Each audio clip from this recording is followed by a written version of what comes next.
Where are we at? Let's see here. Stand by. All right, we're getting ready, getting everybody on real quick. Trying to get my last story. Sorry, doing this. Yeah, let's see here. All right. So, guys, we're gonna be talking about the industry right now. We're gonna be talking about uh fuel prices. We're gonna be talking about harbor freight. We're gonna be talking about how this economy starts to nosedive. And one of the things that I've been talking about for a long time is the melt up in energy prices and food prices. And it's very important for you to understand that, because when that happens, it's going to cause panic and crisis, because people are already upset right now with prices going up as far as everything, right? They're confused, they're angry. More and more people are becoming professionals when it comes to understanding inflation, right? And this is going to make things really bad, because when food and energy go up, and it's usually first energy, right, that brings the prices of food up. Because right now I'm going to do a story. The second story will be about diesel prices, right? During this soft landing, diesel prices are unexpectedly surging. Well, diesel prices hit the backbone of the economy, which is the trucking industry. We've already seen the company Yellow file for bankruptcy. We just saw this historic rise in pay for UPS drivers. That's going to be what the first story is about. And what we're dealing with is, when diesel prices rise, then we see a problem with food prices, because shipping has to go up. There's these surcharges with diesel. We actually saw a lot of surcharges with diesel prices back in 2008 as well. And ironically, the price of your flat screen TV can go up. The price of remodeling your house can go up. A lot of things can go up. But the one thing that, when it goes up, everybody wakes up, is fuel prices. When fuel prices skyrocketed, what, ways back, I don't remember how long it was. Let me know down in the comment section. When we hit an all-time high in the nation, everybody was searching about it. Everybody was talking about it. Everybody was complaining about it. There's something about fuel prices. It blows me away. People will order, stupid analogy. Actually, I think it's a good analogy. People will order extra avocado at Subway's sandwich store for what? How much is an avocado at Subway? What, an extra $2? But they will drive all the way around town or across town to save 25 cents or 30 cents on a gallon of gas, right? You think about how much time is wasted, energy is wasted. It blows me away. Okay, so that is what I want to start this video with, because I think it's very important. But here, we're going to dive into the UPS thing, and we're going to talk about layoffs in the trucking industry. Okay, it's entitled "Are Tech Bros Lining Up to Take Your $170,000 Trucking Salary?" If you work for UPS, please let me know below. And I'm going to say this first off: I have never seen people work harder than at UPS. These guys, especially in California in the heat, they are running around with no air conditioning, doors open, and running back and forth to their vehicles. It is absolutely insane. And I'm going to be honest with you, they deserve the pay. End of story. That's what I believe. I've seen people in the comment section of some of these videos complain about their salary. Well, then stop being a whining little moron and go become a UPS driver, but you probably can't. So point being is that, stop whining. They're working their butts off.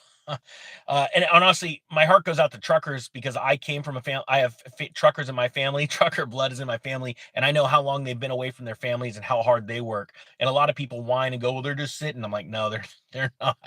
It's a rough life. It says here, welcome to the What the Truck newsletter presented by AIT. In this issue, Tech Bros eyeball UPS pay. Truckers are stocked with air tags. A totaled Tesla turns up in Ukraine, and the Postal Service loses big. It says here, pay scale. UPS drivers will be seeing a salary increase if the union signs off on the latest proposal, but it's got some tech bros feeling poor. Business Insider reports the average UPS driver could get a six-figure pay under a new contract, and tech workers have mixed feelings about it. See, what they're wanting to get through your mind is that the tech industry is starting to figure out ways to for UPS and other companies that are having to pay people more wages. And the only reason I have to pay people more wages is because they're striking. Why are they striking? Inflation.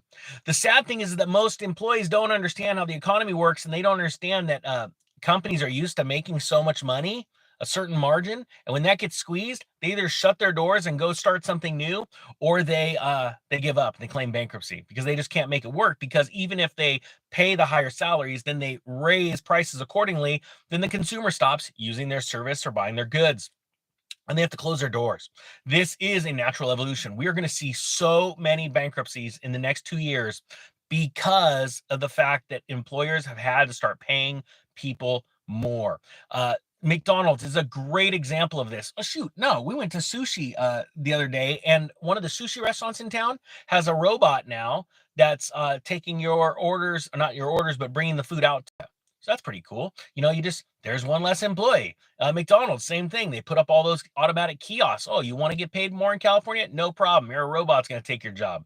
And that is what we're going to see. So these tech companies see this and they go, all they see is dollar signs. And they're like, how many things can we now automate for UPS and these other delivery companies so that they can pay less of these $170,000 salaries? So if you're working for UPS, you're working in the trucking industry, you have to recognize these trends and you need to become more valuable. Either you need to learn a new skill that you can help the company with, move into management spot, or, well, management's usually the easiest thing to cut because most companies are management heavy.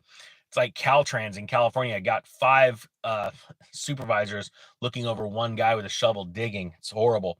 But my point being is that you're going to see this trend, and you need to either diversify, get another side hustle going, or get something in the pipeline right now. It says here is a tweet from Craig Fuller. It says here, the irony of a software engineer that works for True Simple, an autonomous trucking startup focused on eliminating truck drivers, coming to the reality that a truck driving job at UPS pays more than his software one. It's true. So there's going to be a lot of guys in the tech world looking to make UPS or allow UPS to save money, and they're going to turn around big profits, because now the margin just got bigger with that increase. Okay, let's dive into the surging diesel prices, because I believe this is extremely, extremely important for the trucking industry. All right, U.S. diesel prices surge, anticipating a soft landing. Isn't that fun? And this is, I've been warning about this for a year and a half, that as we see certain bouts of deflation, because inflation keeps getting worse because it's exacerbated by the rise of interest rates. As interest rates go up, everything gets more expensive. And in the early throes of inflation, right, an inflationary trend amongst a government or economy, what happens is people start to panic and start to buy things up, and it makes the issue worse, right? Housing is a great example. All right. So now, I warned about this price hike coming in oil. We've seen banks come out and say, hey, oil's going to go up. Saudi Arabia has pretty much said, we want to put a knife in you and finish you off now.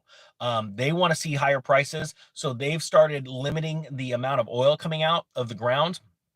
I think you're going to start seeing countries start to limit how much they give to the U.S., or they're going to start raising their prices specifically for the U.S., because I believe you're about to see a bunch of countries in the next probably 6 months from now. You'll see a bunch of countries come together. More than likely, the BRICS nations will either be behind it or it will be them saying, you know what, we do not agree with you, the U.S. You have been causing wars, and you have been starting fights, and you have been the downfall of humanity. And so, you know what? We're going to start squeezing you, and they're going to start charging us more and things like that. The U.S. has had that benefit for a long time, where they've been able to impose penalties and sanctions and discipline on the world for what they feel is right or wrong. And I believe that the world is now about to turn on the United States. And I'm going to be honest with you. I think you're going to see Europe collapse, fall economically, and you're also going to see them split. And you're going to see about a third of Europe go to the BRICS nations. So, all right. Sorry, this is about diesel prices, though. I digress. This is out of Zero Hedge. Prices for diesel and other distillate fuel oils have surged as expectations for a soft landing and an improving economic outlook in the United States threatens to deplete already low inventories even further.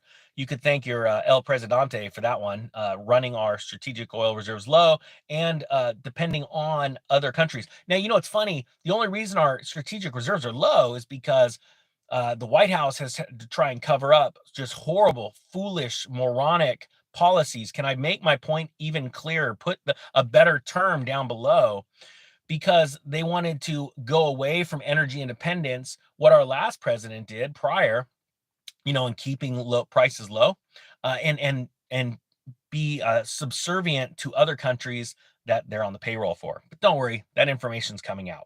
Futures prices for ultra low sulfur diesel delivered in New York Harbor in September climbed to $135 per barrel on August 9th, up from $95 May 31st. All right. So so I've been talking about this one for quite some time. And oil is now, what is oil right now? Can you in the comment section today? I don't know what it closed at yesterday. Is it what, $89? I don't remember. 81? I don't remember. I'm all over the map. My point being is that everyone sort of focuses on one aspect of fuel prices, and that is the oil price. And what they don't understand is there's so many 80. Thank you. I was thinking 79, 80. So my point being is that everyone focuses in on that oil price. That's not it. There are so many factors that go into the pricing of diesel or unleaded gasoline. And looking at this, going from $95 in May, we're talking about ultra low sulfur diesel, from 95 to 135 a barrel in a matter of what, 3 months? That is massive on a percentage basis. Now, can you say hyperinflation? Hashtag it below. Prices for diesel and other distillate fuels, oils, have been rising much faster than crude petroleum, widening margins for refiners. Well, that's nice. They're going to make the money. The crack spread for making diesel from U.S. crude, with both delivered in September of 2023, has doubled to $50 a barrel from 25. Did you hear that? So I'm just throwing this out there, because right now your family and friends, the ones that you've been trying to warn that things are going to get expensive, you need to save up, you need to pay off debt, you need to get ready for this. Hyperinflation is coming. Look, the crack spread for making diesel from U.S. crude, with both delivered in September of 2023, has doubled to $50 a barrel from 25 at the end of April. And I can guarantee you none of your friends care. The crack, but they're going to. The crack for making diesel from U.S. crude, with both delivered in December of 2023, has climbed to $43 a barrel from $27 at the end of April. These are, I'm not joking, the beginning throes of hyperinflation in energy and food. If you don't have food storage right now, 6 months, don't go panic. Good news. You don't have to panic. Just go look at your coupons today, like 4 or 5 different grocery stores. And you know what? I'm going to go buy some canned food. I'm just going to go buy me a few months worth of canned food. I'm gonna enjoy driving around town while everybody's living their life. They're taking Tommy to t-ball practice, and they're going to the movie theater, and I'm just gonna go and store up a little bit of food. Yeah,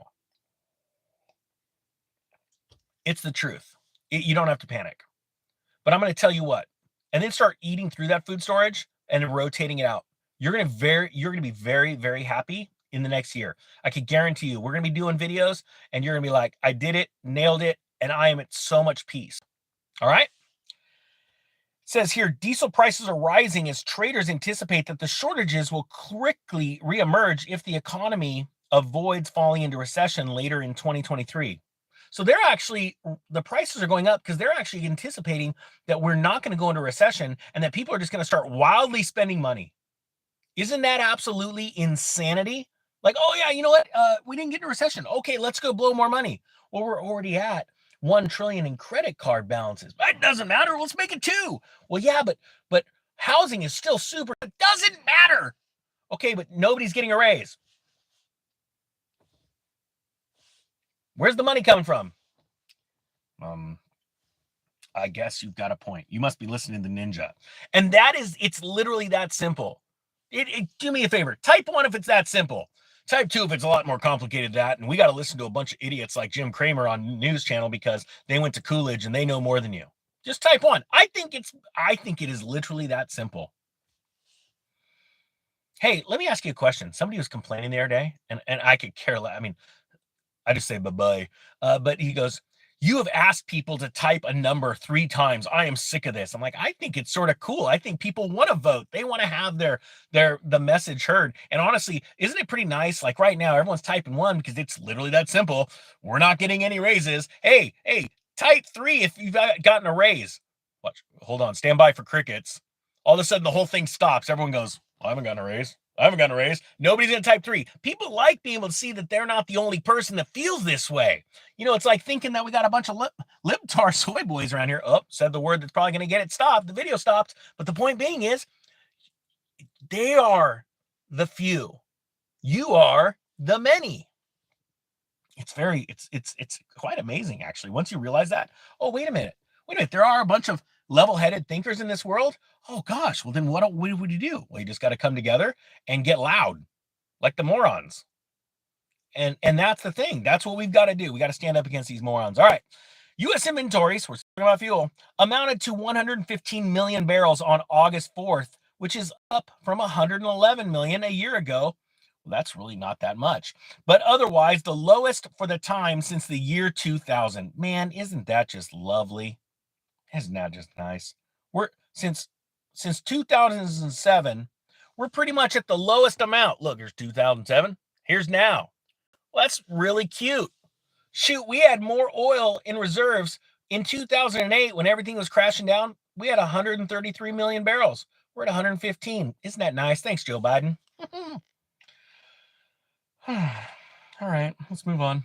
Inventories were 24 million barrels below the prior 10-year seasonal average on August 4th, based on data from the U.S. Energy Information Administration. How many truckers right now, put hashtag trucker if you're a trucker right now in the comment section? I'm curious.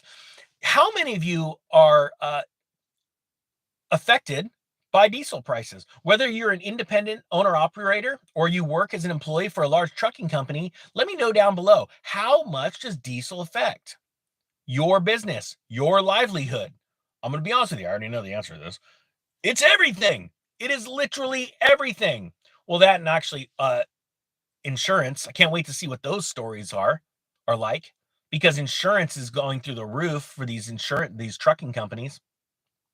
I think that we're going to see a day here by around January where people, and they're going to be your family and friends, are going to start panicking. They're going to start whining at first, then they're going to start panicking because they're either losing their jobs or the cost of food and energy is getting so exorbitant that they don't know what to do. Look at what happened in natural gas in Europe. What was it last week? It went up 40%. Ding! How exciting is that? I bet a lot of people in Europe just went, "What the fudge just happened?" Like out of the blue. And we're going to start seeing these out of the blue spikes in prices. And what's going to happen, this is what's scary, is you're going to see panic buying. And you want to be the first one not to panic, but to be there at the grocery store ahead of time buying, because you do not. Thank you so much, M&J. You don't want to be part of the problem. You want to be part of the solution. And a level-headed thinker during a crisis is a problem solver, a panicked crazy person that's screaming and running around town, trying to buy the last roll of toilet paper. Do you remember the toilet paper shortages, the lines? Me and my buddy used to sit at Costco on the on the tailgate of our truck. We'd sit there with a piece of Costco pizza and soda and just sit there and look at all those crazy people. I mean, there's like literally hundreds of people around the corner of our Costco.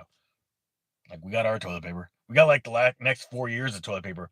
And the point being is, and guess what? I'm about to run out of that toilet paper. But you know what? I paid prices from 2019. How do you like that?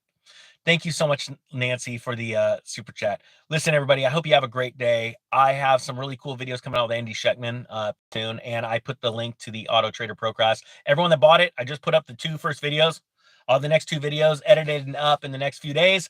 And yeah, we got a lot of work on that one. I can't wait for that course. All right, that being said, the Economic Ninja is out.